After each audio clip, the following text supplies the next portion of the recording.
오늘도 예배 자리에 오신 모든 분들을 환영합니다. 우리 곁에 계신 분과 인사하면 좋겠습니다. 잘 오셨습니다. 주님의 은혜와 평강이 함께 하시길 바랍니다. 네. 우리 건강이 여의치 못해서 온라인으로 또 우리 댁에서 예배드리는 또 병상에서 예배드리시는 우리 성도님 가운데도 하나님의 은혜가 충만하시기를 바랍니다. 우리 한 주간 우리에게 주신 말씀을 읽고 하나님 말씀 그렇게 나누도록 하겠습니다. 이사야서 43장 1절 말씀입니다. 야곱아 너를 창조하신 여호와께서 지금 말씀하시느니라. 이스라엘아 너를 지으신 이가 말씀하시느니라. 너는 두려워하지 말라. 내가 너를 구속하였고 내가 너를 지명하여 불렀나니 너는 내 것이라. 아멘. 하나님 나를 창조하시고 세상에서 가장 소중한 자녀라 말씀해 주시니 감사합니다. 창조주 하나님이 내 아버지 되심을 믿어 두려움 없이 살아갈 수 있도록 도와주세요. 예수님의 이름으로 기도합니다. 아멘. 네, 특별히 오늘 어버이 주일로 우리가 함께 예배드리고 있습니다. 우리 모든 부모님들이 몸과 마음이 건강하고 그 영혼이 강건해서 하나님께서 주시는 그 은혜 가운데 거하는 우리 모든 부모님들 되시기를 주님의 이름으로 축복하고 또 소망합니다. 우리 세월이 지나가면서 사람들이 경험할 수밖에 없는 것이 있습니다. 또 인정할 수밖에 없는 것이 있는데 그것은 우리의 겉사람이 낡아져 간다라는 것입니다. 아마도 지금 연세가 많으신 교우들은 직접 이것을 경험하고 계실 거고요. 우리 부모님들도 그렇게 몸으로 겉사람이 낡아짐을 경험하고 계실 겁니다. 자녀들은요, 이런 부모님의 모습을 곁에서 보면서 작년과 다르고 올해가 다르다 이런 모습을 보면서 마음이 슬퍼지기도 하고요, 안타까워지기도 합니다. 이처럼 겉사람이 낡아지고 연약해져 가는 것, 이것은 세상과 사람을 창조하신 하나님이 정하신 원리이기도 합니다. 그러나 나의 시간, 나의 연령에 맞게 우리의 몸이 건강하게 하나님이 주신 우리 신체가 건강하게 잘 그렇게 지내는 것, 이걸 관리하는 것이 이런 우리에게 필요합니다. 그런데 한편에서는요, 연세가 많으신데 자꾸 이전에 20대, 30대 때 생각하시고 또 20년, 30년 전과 비교하면서 야, 예전만 못하다 이렇게 생각하시면서 너무 실망하거나 낙심해 있고 이렇게 하지 말아야 합니다. 이전과 같을 수가 없습니다, 이게. 네. 나의 인생, 나의 연령에 맞게 건강함이 있다면 여러분 이것이 하나님께 우리가 감사해야 할 이유인 줄 믿습니다. 네, 고린도후서 4장 16절에 보면요, 우리에게 말씀하시는데 그래서 우리가 낙심하지 말고 우리의 겉사람이 낡아지는 것 때문에 낙심하지 말고 우리는 어디에 소망을 둬야 하냐면 우리 속사람이 날로 새로워져야 한다라고 말씀합니다. 우리의 마음이 하나님이 거하시는, 하나님의 영이 거하시는 곳이 되고, 그래서 우리가 날마다 하나님을 향해 있고 하나님의 은총을 바라보면서 주님이 주시는 기쁨과 소망 가운데 있기를 우리는 원해야 합니다. 찬양과 감사로 하나님과 끝까지 동행하기를 우리는 소망해야 합니다. 어버이 주일을 보내면서 우리 자녀들에게 주신 하나님의 말씀, 에베소서 6장 1절부터 3절 말씀인데 함께 읽도록 하겠습니다. 자녀들아 주 안에서 너희 부모에게 순종하라. 이것이 옳으니라. 내 아버지와 어머니를 공경하라. 이것은 약속 있는 첫 계명이니 이로써 내가 잘되고 땅에서 장수하리라. 아멘. 하나님이 주신 명령이 있고요, 이 명령을 지켜 행할 때에 하나님이 주시는 복이 있다. 첫 번째 계명이라고 얘기하세요. 부모님께 순종해라. 부모님을 공경해라. 라는 것입니다. 이 말씀을 기억하면서 우리 주의 성도인 자녀들이 부모님을 공경하고 부모님의 마음과 필요를 잘 헤아려 효도하는 저와 여러분 되기를 바랍니다. 주의 성도인 자녀가 행해야 할 아주 중요한 또 한 가지 효도가 있습니다. 부모님들이 예수님을 믿고 영접하고 천국의 소망을 갖게 하는 것입니다. 이렇게 인도하고 이걸 위해 기도하는 것입니다. 오늘 우리 모든 성도들의 가정이 이렇게 주님께서 주시는 말씀을 따라 순종하는 저와 여러분 되기를 바랍니다. 자, 오늘 본문을 보면 이제 요셉에게 있어서 큰 변화가 있는 것을 보게 됩니다. 애굽 나라의 총리가 요셉이 그렇게 됐습니다. 여러분 그때까지의 과정이 어떠했는지 성경은 비교적 아주 상세하게 우리에게 말씀해 주고 있습니다. 애굽이라는 나라는요, 당시 그 시대 속에서는 대단히 강하고 거대한 나라였습니다. 그런데 요셉이 이 나라의 총리가 된 것입니다. 여러분, 이렇게 대단한 나라의 총리직에 누군가 올랐다라고 하면 우리는 이렇게 상상을 합니다. 아마도 그는 부유한 명문 정치 가문에서 태어났을 것이다. 특별한 교육을 받고 이렇게 자랐을 것이다. 어릴 적부터 반장과 학급 회장을 도맡아서 했고 생활 기록부에는 친구들 사이에서 리더십이 뛰어나고 학업 성적이 매우 우수했다, 이렇게 기록되어 있을 것이다. 청소년 시절에는 정치의 큰 뜻을 품고 이 나라가 더 발전하고 좋게 되기 위해서 이런 꿈을 꾸었을 것이다. 해외 연수도 다녀오고 국제기구나 정당에서 청년위원으로 활동하고 두각을 나타냈을 것이다. 젊은 나이에 한 나라의 총리가 되었다면 아마도 이 정도의 이력은 갖고 있지 않을까, 이런 과정을 거쳐오지 않았을까, 이렇게 사람들은 생각합니다. 여러분, 그러나 애굽의 총리가 된 요셉, 그의 인생의 프로필은요 전혀 다르다는 것을 우리는 보게 됩니다. 그의 인생의 프로필에는 무엇이 적혀 있습니까? 총리가 되기까지 요셉의 그의 삶의 과정은 어떠했습니까? 요셉의 인생의 프로필을 보면요, 형제들에게 버림받음, 종이 됨, 억울한 누명을 씀, 감옥살이를 했음, 시련과 고난들이 많았다는 것입니다. 요셉은 시련이 없는 삶을 살지 않았습니다. 반대로 시련과 고난의 시간을 경험했습니다.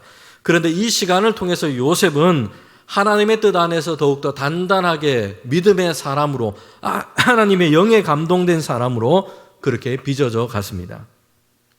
시련과 고난이라는 어두운 시간을 지나기도 했지만 그 시간을 통과해서 마침내 요셉의 인생 가운데 하나님의 선한 계획이 드러나고 있음을 오늘 우리는 이 성경을 통해서 보게 됩니다. 여러분, 요셉은요 아버지 야곱으로부터 특별한 사랑을 받았습니다. 지난주에 우리가 말씀을 나눈 것처럼, 그러나 아버지 야곱이 요셉에게 준 사랑은요 서툴렀고 미성숙했습니다. 그래서 형제들 사이에서 아버지는요 이 요셉을 편애했습니다. 많은 형제들 사이에서 요셉만 채색 옷을 입혔습니다. 형들은 들판에서 양을 치는 굳은 일을 하고 있는데 아버지 야곱이 요셉에게 맡긴 일은 뭐냐 하면요, 형들이 어떻게 하고 있는지 감독하도록 했어요. 그것도 동생인데 지금 형들을 감독하는 일을 맡기고는 형들이 잘못한 일이 있으면 그것을 아버지에게 와서 말하도록 이렇게 했다는 것입니다. 여러분, 그러니 형제들은 요셉을요 미워하고 시기할 수밖에 없어요. 형제들은 요셉에 대한 악한 마음을 품게 됩니다. 정말 말도 안 되는 이런 악한 일을 행하게 된 것입니다.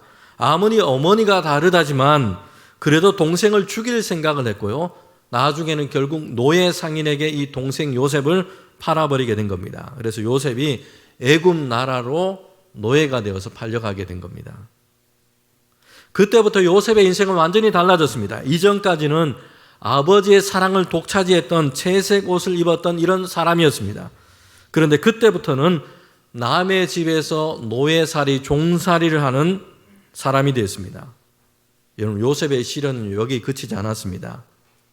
팔려간 곳이 애굽 나라에서 대단한 집이었습니다. 애굽의 왕궁에서 일했던 친위 대장 보디발의 집이었습니다. 그런데 요셉은 종이 되었지만 자신의 신세를 한탄하지 않고요, 그곳에서 충성스럽게 맡은 일을 감당하게 됩니다. 주인 보디발의 눈에 들어서 여러 종들 중에서도 책임을 맡은 이런 자로 그렇게 세워지게 됩니다. 여러분, 그러나 요셉의 시련은요 여기서부터 또 시작되고 있습니다. 보디발의 이 안주인이 육체적인 유혹을 요셉에게 하고 있다는 것이에요. 그런데 요셉이 이를 거절하게 됩니다. 39장 9절에 보면 요셉이 이 유혹을 거절하면서 이렇게 얘기하고 있습니다. 지금 아무도 보는 이가 없다라고 유혹하고 있는데 요셉은 이렇게 대답하고 있습니다. 내가 어찌 큰 악을 행하여 하나님께 죄를 짓겠느냐라는 것이었어요. 요셉은요 자기의 인생 가운데 하나님이 함께 하시고 하나님이 그의 삶을 보고 계시다라고 얘기합니다. 자신은 하나님 앞에 살고 있다라는 것을 분명하게 하고 있습니다. 여러분, 우리가 꼭 봐야 할 요셉이 가진 믿음의 삶의 태도입니다. 사람 안 보면 됐고 사람들이 모르면 됐고, 여러분 이것이 아니고 하나님을 의식하고 하나님 앞에서 살고자 했다는 것입니다. 여러분, 요셉이 이렇게까지 했으면 그 다음에는 뭔가 좋은 일이 있어야 될 것 같은데 여러분, 그 다음에 요셉은 어떤 일이 일어났냐면요, 그가 감옥에 갇히고 말았다는 것이요. 보디발의 아내가 요셉에게 억울한 누명을 씌웁니다. 모함합니다. 성추행범으로 요셉을 몰고 갑니다. 여러분, 그래서요 감옥에 갇히게 됐다는 것이요. 정말 속이 터지고 답답하고 억울하고 세상과 사람들에 대해서 진절머리가 나고 이렇게 될 법합니다. 형들에게도 버림을 받았고요. 그래서 자신은 팔려버렸습니다. 정직하게 바르게 살아보려고 했는데 이런 요셉에 대해서 억울하게 지금 누명을 씌우고 거짓말을 그렇게 합니다. 그래서 요셉이요 감옥에 갇히게 됐다는 것이요. 여러분, 그러니 이제는 사람들이라고 하면, 그리고 이런 세상이라고 하면 정말 지긋지긋하게 느껴질만 합니다. 하나님에 대해서도 원망하는 마음이 들 수 있습니다. 하나님 안에서 죄를 짓지 않으려고 유혹을 뿌리쳤는데, 여러분, 그런 요셉에게 돌아온 것은요 억울한 누명을 쓰고 감옥에 갇히는 것이었어요. 여러분, 이럴 때면 하나님 이렇게 해도 되는 겁니까? 하나님 이렇게 되어도 되는 겁니까? 이런 원만 섞인 의문이 사람의 마음에 들 수 있습니다. 그리고 절망하면서 한숨을 지으면서 그냥 하루하루 죽지 못해서 견디는 이런 세월로 보낼 수도 있는 겁니다. 그러나 성경을 보면 요셉은 그렇게 하고 있지 않다는 것이요. 감옥에 있는데 오히려 자신처럼 억울한 일을 당한 사람들을 만나고 그들을 상담하고 그들을 돌봐주고 있습니다. 그들의 고민과 근심을 들어주고 있습니다. 여러분, 애굽의 바로의 술을 맡은 관원, 떡을 굽는 관원장이 감옥에 들어오게 됐습니다. 그들은 밤에 꾼 그 꿈 때문에 근심이 많고 생각이 많았습니다. 여러분, 이때 요셉은 하나님이 주시는 그 지혜와 영의 감동에 대해서 그들의 꿈을 설명해 주게 됩니다. 여러분, 그런데 이때 이 대목, 그때 요셉에 대해서 말씀하는 이 말씀을 보면 요셉이라는 인물이 신기한 능력을 가진 소유자, 신통한 인간이다, 이렇게 말씀하고 있지 않습니다. 40장 8절에 보면요 요셉이 이렇게 얘기하고 있죠. 비록 억울한 일을 당하고 시련 가운데 있고 감옥에 갇혀 있긴 했지만 그때 요셉은 하나님과 어떤 관계 안에 있는지를 우리에게 잘 보여주는 말씀이에요. 요셉이 그들에게 뭐라고 얘기합니까? 해석은 하나님께 있다는 것이요. 하나님께로부터 오지 않으면 해석할 수 없다는 것입니다. 하나님이 아니고서는 해석할 수가 없고 해석은 하나님께 있다라고 요셉은 이렇게 얘기하고 있습니다. 요셉은요 그 시련과 고난의 시간 속에서도 하나님을 믿는 그 신뢰 안에 머물러 있었던 것입니다. 성도 여러분, 시련과 고난의 광야가 한탄과 한숨의 자리로만 그렇게 있는 것은 아닙니다. 어떤 이에게는요 이런 광야의 시간이 한탄을 지나서 찬양으로 나아가게 하기도 합니다. 우리는 성경에서 다윗을 보게 됩니다. 억울하게도 자기의 생명을 해하려고 했던 이 사울 왕으로부터 쫓기게 됩니다. 광야에서 도망을 하면서 무려 18년이라는 그 긴 시간 동안 광야에서 그는 보내게 됩니다. 외로운 시간, 고통과 고난의 시련의 시간이었습니다. 그런데 이 광야 시간을 통해서 다윗은 하나님을 찬양하고 하나님께 기도하고 있다는 것입니다. 여러분, 다윗의 인생에서 외로운 인생의 바위투성이가 가득한 이 광야가 없었다면 우리가 소중하게 여기는 다윗의 시편 중에 많은 부분은요 탄생하지 못했을 겁니다. 다윗은 그 광야 가운데서도 하나님을 신뢰하는 믿음의 관계 안에서 하나님을 찬양하고 하나님께 나아가고 있습니다. 하나님께 기도하고 있습니다. 시련이 있는 삶의 현실이 다윗에게는 예배의 통로가 되고 있다는 겁니다. 고난과 어려움이 있지만 탄식에만 머물지 않고 이것을 넘어서 하나님을 향한 믿음 가운데 주님께 기도하고 찬양하고 있다는 것입니다. 사랑하는 성도 여러분, 시련과 고난이 하나도 없고 피하는 것만이 능사가 아닙니다. 여러분, 그렇게 될 수도 없고요. 더 중요한 것은 시련과 이 고난이라는 이 시간을 우리가 어떻게 잘 통과해내느냐 하는 것입니다. 믿음 안에서 이 방법을 우리가 배워가는 것입니다.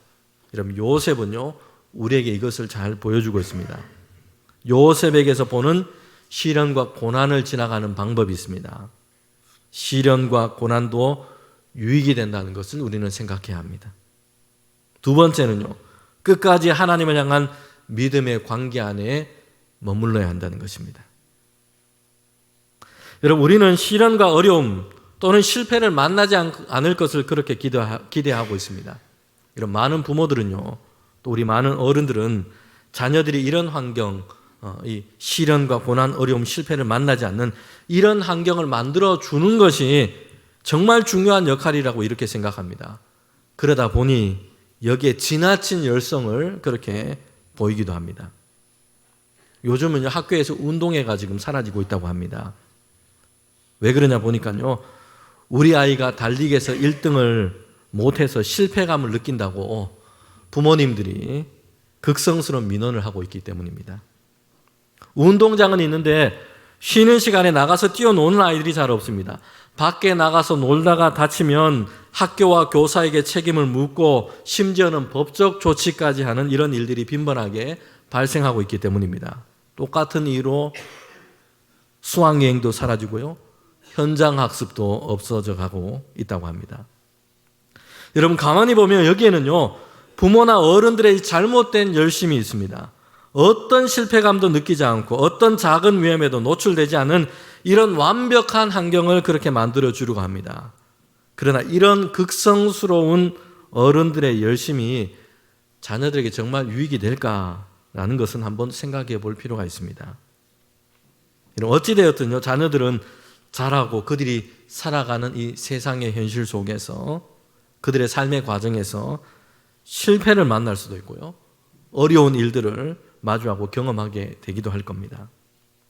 그런데 과도하게 통제되고 보호되는 이런 온실과 같은 곳에서만 계속해서 살아가게 된다면 작은 바람에도 그냥 쉽게 꺾이고 작은 추위도 잘 견디지 못하는 연약한 존재가 되고 말 것입니다.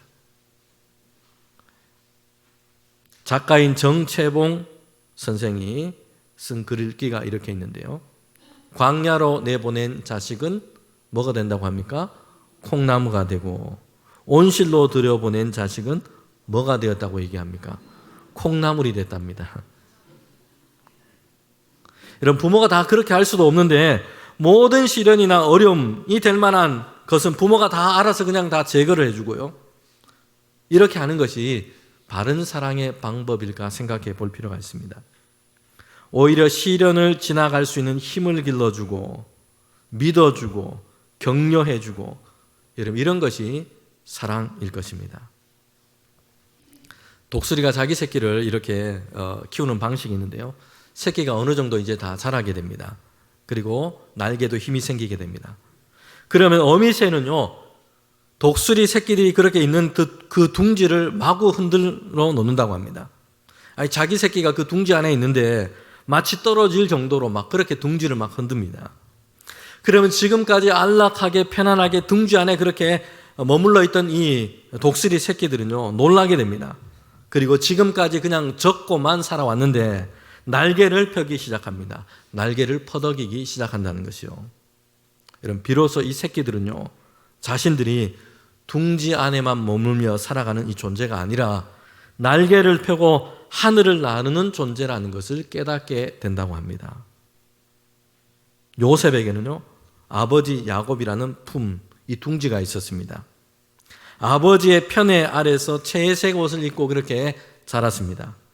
그런데 지금 그 둥지가 심하게 흔들게 된 것입니다. 형들에 의해서 팔려갔고요, 종이 되어버렸습니다. 억울한 누명을 쓰고 다른 나라에서 지금 감옥에 갇혀 있습니다.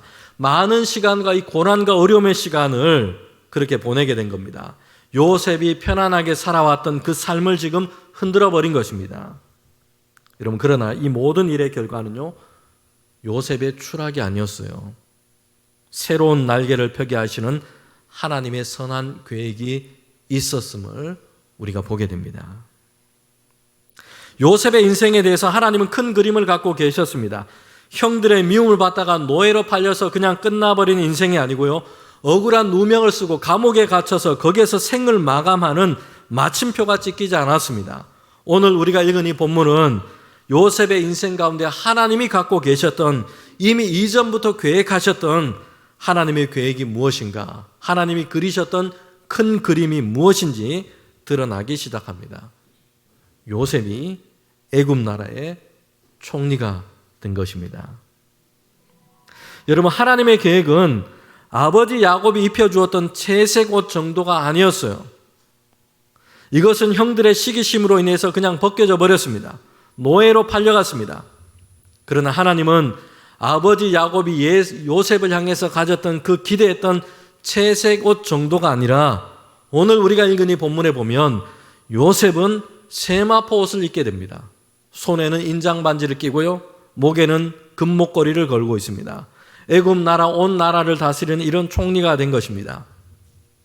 아버지 야곱이 요셉을 사랑해서 그 아들을 향해서 가졌던 그 기대는요, 그 꿈은 채색 옷을 입고 그의 가정을 다스리는 족장 정도였습니다. 여러분, 사실 그것도 형들의 시기심 때문에 이루어지기가 쉽지 않았을 겁니다. 그런데 하나님은 요셉에게 어떤 일을 행하고 계십니까? 한 가정의 족장 정도가 아니라 애굽이라는 거대한 나라를 다스리는 총리가 되게 하신 것입니다. 하나님은 우리가 기대하고 바라는 것보다 여러분 더 좋고 더 아름다운 것을 우리를 향해서, 우리의 가정과 우리 교회를 향해서, 우리 자녀들을 향해서 계획하시고 꿈꾸시는 줄 믿습니다. 여러분, 누가 이 요셉을 애굽이라는 이 거대한 나라의 총리가 될 것이라 생각을 했겠습니까? 요셉을 사랑하는 부모도요, 이런 생각이나 이런 기대를 하지 못했습니다. 요셉 자신도 마찬가지였어요. 그런데 하나님은 요셉의 인생을 이렇게 이끌어 가신 것입니다. 하나님이 이처럼 큰 그림을 가지고 요셉의 인생을 향해서 그려 가십니다. 여러분, 그런데 그 시간에는요, 그 과정에는 시련도 있었고 고난도 있었습니다. 버림받기도 했습니다. 하나님은 그러나 이 모든 일을 가지고 이 좋고 선한 일을 요셉의 인생 가운데 이루어 가셨다는 것이에요. 여러분, 우리가 나의 작은 생각을 가지고 기대하고 그리는 것에 매여 있지 않고 하나님께서 우리 자녀들을, 우리 가정을, 그리고 내 인생을, 우리 교회를 향해서 가지신 더 크고 아름다운 그림을 볼 수 있기를 소망합니다. 국민일보에 보면요, 신앙인들의 삶의 어떤 이야기들 회고하면서 연재해 놓은 그런 글이 이렇게 있습니다. 거기에 최근에 안과 의사이고 아프리카나 여러 어려운 지역에서 선교를 그렇게 잘 감당해 온 분의 이야기가 최근에 연재가 됐습니다. 제가 신학대학원에 들어가서 이제 교육전도사로서 교회 사역을 했는데 처음에 초등학교 1학년, 2학년 부서를 맡아서 사역을 했습니다. 그런데 이분이 그때 제가 맡았던 부서의 학부모이기도 했습니다. 그래서 연재된 글을 아주 열심히 자세히 잘 읽어봤습니다. 의과대학을 졸업하고 이제 안과 전공의로 지원했는데 시험에 낙방하게 됐습니다. 큰 실패를 안게 됐습니다. 소망을 가지고 기도하면서 준비했는데 그 시험에서 그냥 떨어지고 만 것이에요. 그래서 도망하듯이 공중보건의로 지원해서 그렇게 가게 됩니다.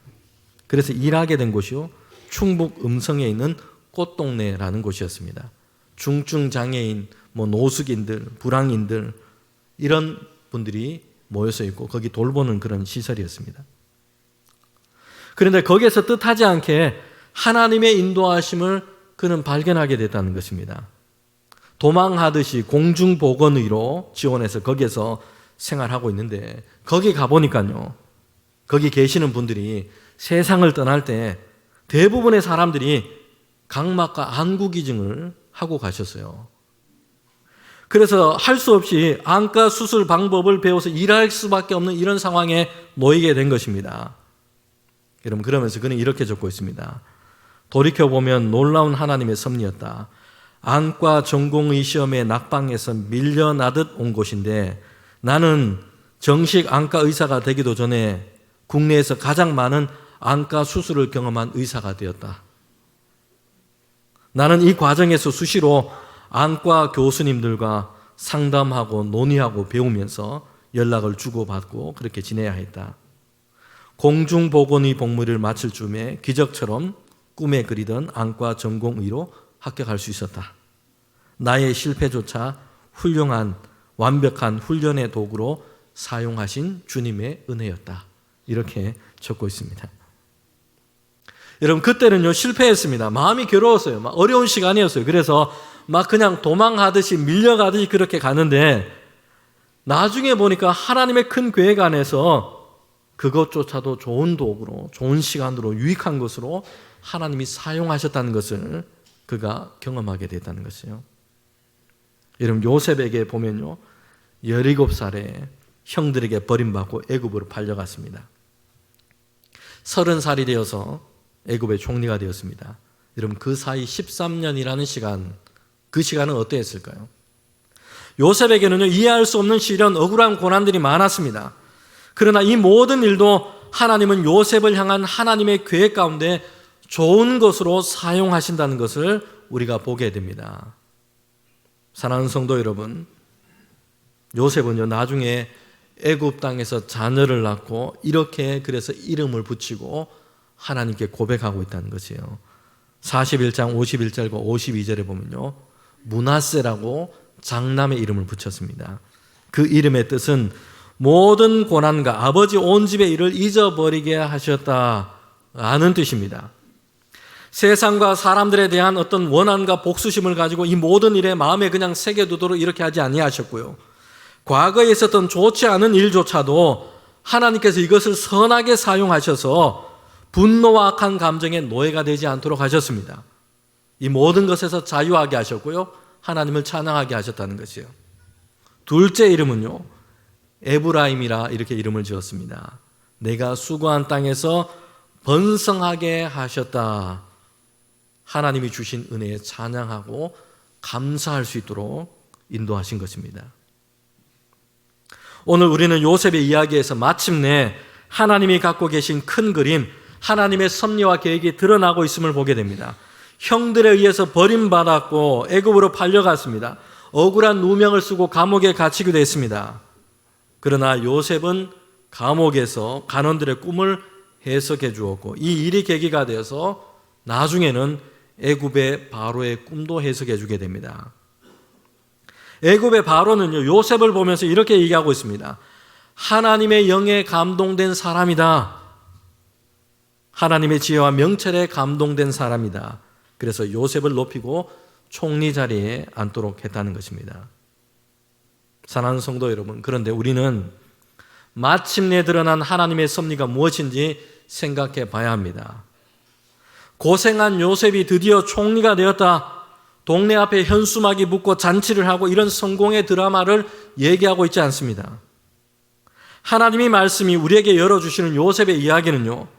하나님이 애굽의 바로의 손으로 요셉을 높여주시는데 왜 요셉을 이렇게 세우셨는가? 어떻게 이 요셉을 그렇게 세우셨는가 하는 것입니다.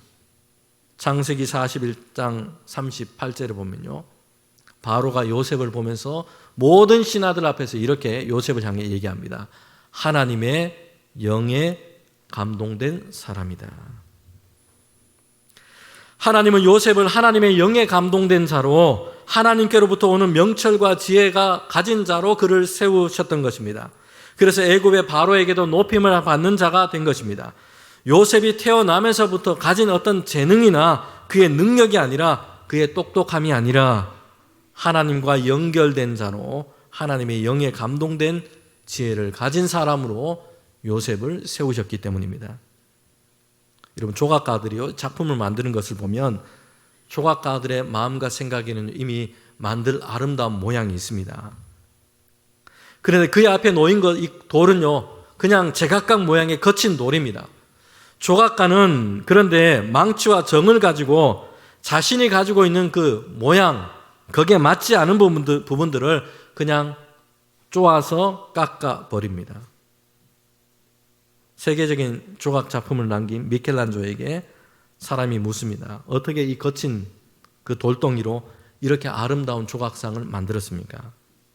그는 이렇게 대답합니다. 방법은 간단합니다. 불필요한 부분들을 정으로 깎아내었습니다.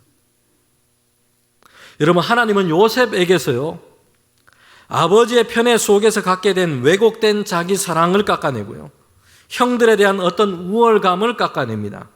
이런 모든 것을 다 깎아내시고 이제는 요셉에게 하나님의 영에 감동된 지혜만이 빛나도록 하신 것입니다. 여러분, 그렇게 해서 요셉을 세우신 것이에요. 요셉이 애굽의 총리가 된 것은요, 이것으로 이야기가 끝나지 않습니다. 하나님은 왜 요셉에게 하나님의 영에 감동된 자로 요셉을 세우시고 애굽의 총리가 되게 하셨는가 하는 것입니다. 그 다음이 중요합니다. 성경은요, 요셉이라는 인물, 개인적인 어떤 성공, 개인적으로 그가 얻은 영광을 지금 전하고 있지 않습니다. 끝까지 버티면 성공한다, 하나님을 믿으면 총리가 된다, 이것을 지금 말씀하고자 하는 것이 아니에요. 하나님은 요셉을 높이시는데 그렇게 하셔서 요셉을 통해서 생명을 살리는 일을 하고 계시다는 것이에요. 하나님은 요셉의 시련을 끝내고 성공한 사람으로 만드시는 것보다 요셉을 빚으시고 세우셔서 위기 가운데 있는 세상과 사람을 살리는 하나님의 일을 하도록 하셨다는 것입니다. 여러분, 바로의 꿈의 내용은요, 7년의 풍년, 그리고 뒤어서 극심한 7년의 흉년이 올 것이다 라는 것이었습니다. 총리가 된 요셉은 풍년에 대해 잘 준비했습니다. 그래서 앞에 올 그 흉년을 잘 대비합니다. 주변 모든 다른 나라들은요, 기근이 들어서 양식이 없어서 고통 가운데 있습니다. 그때 요셉이 총리로 있던 애굽에는요, 먹을 양식이 있고요, 요셉은 요셉의 창고를 열어서 사람들에게 양식을 얻도록 했던 것입니다. 여러분, 그래서 성경의 이야기는요, 요셉이라는 인물의 성공 이야기가 아니라 하나님께서 준비시키시고 하나님께서 예비하셔서 기근과 흉년 가운데 있는 사람들의 생명을 건져주시는 하나님의 구원의 이야기를 전하고 있는 겁니다. 여러분, 그 안에 하나님이 택하시고 하나님의 영에 감동된 요셉이라는 인물이 존재하고 있습니다. 마침내 드러난 하나님의 섭리는 고생한 요셉이 성공하게 되었더라, 높은 자리에 앉게 되었더라가 아닙니다. 하나님이 요셉을 통해서 기근 가운데 있는 세상과 사람들을 살리시고 돌보셨다라는 것입니다. 주의 성도들은 나만의 성공이 최종적인 목표가 될 수가 없습니다. 나를 통해서 하나님의 선한 일이 세상 가운데 흘러가게 되는 것을 우리는 꿈꿔야 할 줄 믿습니다. 사랑하는 성도 여러분, 지금 삶의 자리에서 시련과 고난과 같은 어둠의 시간을 마주하고 있다면 이것으로 끝나는 것이 아니라 하나님은 더 아름답고 좋은 큰 그림을 우리의 인생 가운데 그리고 계시다는 것을 믿으시기를 바랍니다. 그리고 이 모든 시간들이 하나님의 선한 계획 가운데 사용될 것을 믿습니다. 하나님은 여전히 저와 여러분의 인생을 붙들고 계십니다. 요셉의 감옥이 하나님의 섭리밖에 있지 않았고요, 우리의 눈물도 하나님의 계획밖에 있지 않습니다. 하나님은 그러나 우리를 단지 성공한 사람으로 세우려는 것이 아니라 하나님의 영에 감동되어서 다른 사람들의 생명을 살리는 그런 사람으로 우리 교회를 세워가기를 원하십니다. 오늘도 이 하나님의 큰 그림을 신뢰하며 믿음으로 살아가는 저와 여러분, 우리 모든 성도들 되시기를 주님의 이름으로 축복합니다. 함께 기도드리겠습니다.